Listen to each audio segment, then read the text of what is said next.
holy book of the Hindus. Should one read the Bhagavad Gita as a religious book then? That would be a little odd, because the Gita predates organized religion itself. It was written 500 years before Jesus Christ, 1,000 years before Muhammad the Prophet, and over 2,000 years before Hinduism itself was a thing. Reading it as a book of religion also does not quite explain its consistent, sustained appeal over 2 millennia, not just among people of its own community, but with people across the world. So reading it as a religious book is a sort of limiting way to read the Gita. What then is the secret of this? What is the magic of this slim volume of poetry? What is it about this age-old conversation between two best friends called Krishna and Arjuna that make people return to it generation after generation, return to its shining moral compass for guidance whenever they are beset by despair or doubt? Here's the secret. The Gita's strength lies in the fact that it concerns itself not just with the metaphysical, but with the very physical. Not just with the otherworldly, but with the very worldly. Not just with the afterlife, but with life itself. So what are the alternative ways to read the Gita then, if not just as a holy book? Let's see. So the Mahabharata, as most of you know, is one of the two great epics of India, and the Gita is part of it.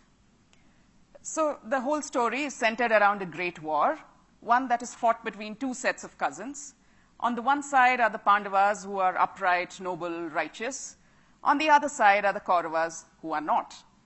Now, the only two characters that we are going to concern ourselves with today are the Pandava prince Arjuna, who is the greatest archer in the world, and his friend and mentor Krishna, who is his designated charioteer during the war.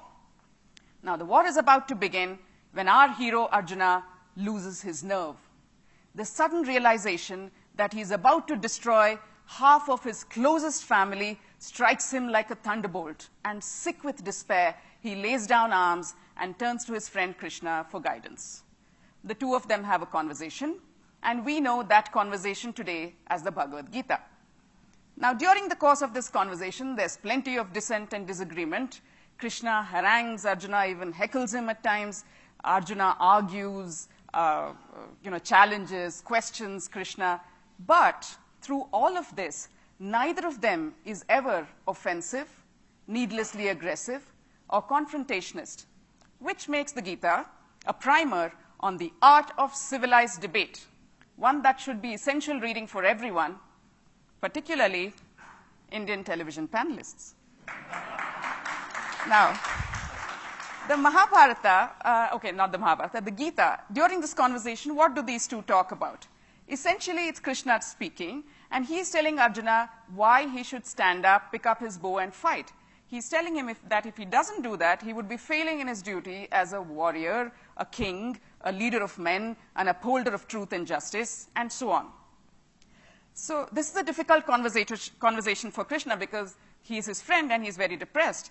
But Krishna does not pull his punches. He does not hesitate to call out Arjuna's weaknesses. He does not hesitate to dismiss his excuses. He chides him for his non-warrior-like behavior. But he does all of this with great compassion and understanding. And he stands patient and steadfast by Arjuna's side while he works through his confusion. He uses every trick in the book to get through to Arjuna. He's sometimes hectoring, sometimes sweetly reassuring, sometimes he's devious, sometimes he's frankly overwhelming.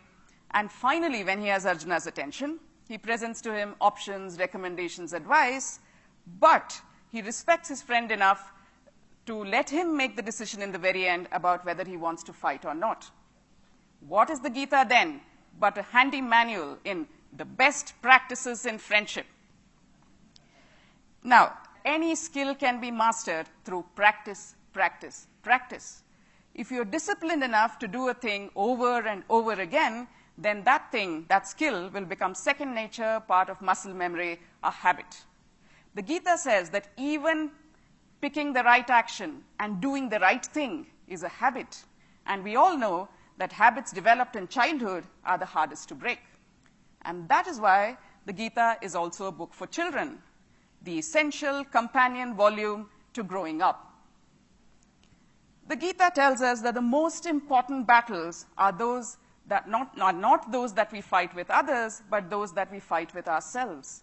The enemy, the Kaurava, is not the person outside.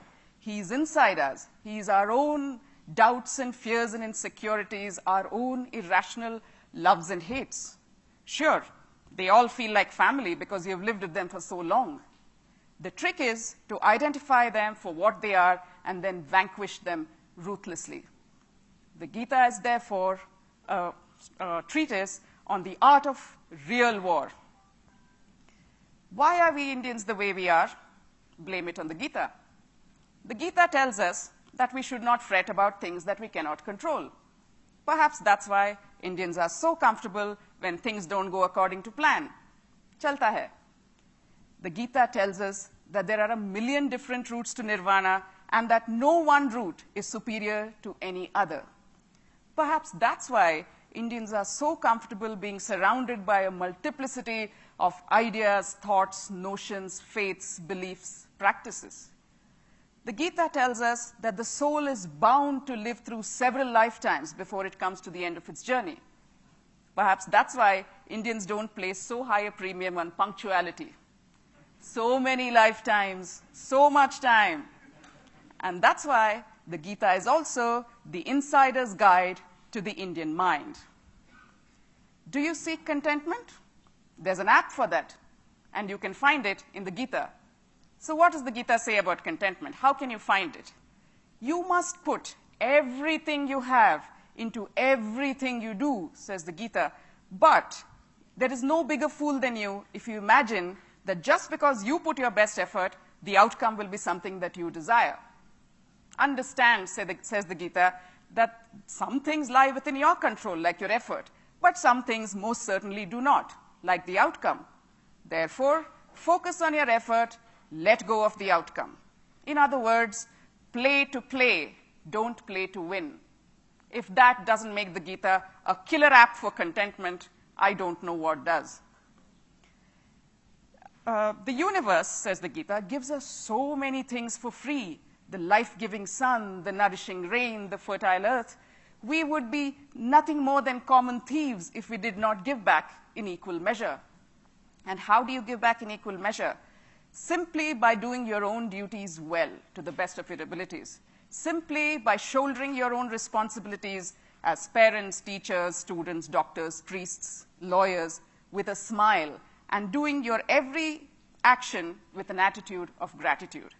Only if you do that, says the Gita, is the ancient cycle of give and take between gods and men kept in motion. And only if that cycle is kept in motion will the world not descend into chaos. Did someone say Adam Smith? The Gita is the original monograph on free trade. Now, what is wisdom? What is the ideal man, human being supposed to be like? What should you aspire for if you want to be like the ideal person? According to the Gita, it's very simple. There's a recipe. When you see the world as it really is, then you have attained the status of the ideal human. And what does that mean? It means you see a bit of yourself in everything around you and a bit of everything around you in yourself. It means you're able to look beyond the differences on the outside to the sameness on the inside. It means you're able to say with conviction that the entire world is my home and every creature in it my family. This makes the Gita the ultimate equal rights manifesto, one that not just individuals, but governments would do well to adopt in our divisive, intolerant times. The Mahabharata, all 100,000 verses of it, I believe, was expressly written to contain the 700 verses of the Gita, just as a tree creates a juicy fruit to house, hold, protect, and disperse its seed. The storyteller of the Mahabharata sets up this grand canvas, paints an engaging narrative, populates it with the most memorable characters, brings us to the brink of a great war, and then, wham, introduces the 700 verses of the Gita. If you want to know how the war went, you have no choice but to plow through the 700 verses of high philosophy that the Gita is, which makes the Gita a great how-to guide for teachers wishing to teach a complicated subject to reluctant students. Now, in Eastern thought, the notion of time is that of a cycle. It's not linear. Time is cyclical. And therefore, the climax in our stories arrives in the middle of the story, not at the end. The Gita is no different. Just when you reach about chapter 10, there are 18 chapters in all, and the philosophy begins to get a little overwhelming, a new twist is introduced into the tale. We are told that Krishna is not who we have believed all along. In chapter 11, it is followed by drama and spectacle with Krishna revealing his cosmic Vishvarupa form. Our attentions have been recaptured, and we remain vested for the next 7 chapters. If you were looking for a guide on how to write a riveting bestseller, you need to look no further than the Gita. Now, hard work, commitment, focus, says the Gita, will get you any rewards you desire in whatever quest you pursue, whether it be world domination or world peace. And therefore, it's important to pick your quest well. Why would you waste your time, effort, and energy pursuing rewards that are transient, like money, power, fame, success? Instead, go after the more lasting rewards. Spend your time and energy chasing peace and contentment. You see, the Gita is also a cautionary tale, which might have been titled, "Be Careful What You Wish For." Now, one of the very worldly topics that the Gita touches upon is the subject of food. It actually gives you a diet plan for life, and it tells you what kind of food you should be eating. And those recommendations don't differ very much from a modern nutritionist's. So what kind of food should you eat? The Gita says you should eat food that is fresh, which is juicy, which means fresh, tender, and unprocessed. It says you must eat food that is nourishing, which means clearly junk food is out. And it says that you must eat food that is agreeable. Wait, there's a rider, not just agreeable to the palate, but agreeable to the system. Okay? And what is the worst kind of thing you can do to your bodies? Let's listen to Krishna on this. Those who commit acts of violence on their bodies, denying themselves food and water, confusing self-torture with faith and devotion, they are truly misguided. You see why you should ditch that crash diet and that extreme exercise regimen? They were discredited even in 500 BC, which makes the Gita a great nutrition guide, which could have been subtitled, "Don't lose your mind, lose your diet."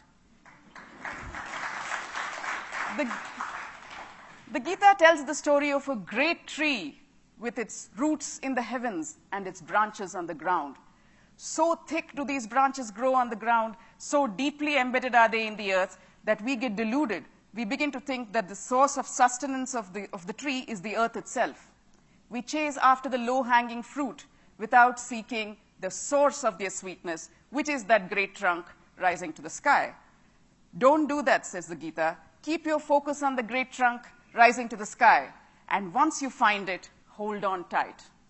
Does that mean then that the Gita should be on every conservationist bookshelf because it's the original tree hugger's handbook? Now, the Gita also says happiness comes from being true to your nature. So if you have to find a job that is true to your nature, you first have to know what your nature is, says the Gita, and be involved in doing things that are true to your nature. So what kind of nature? The Gita says, if you are the sort of person who likes to think deep thoughts in splendid isolation, maybe you should do that kind of job. What would those jobs be today? Maybe a scientist, a writer, an artist.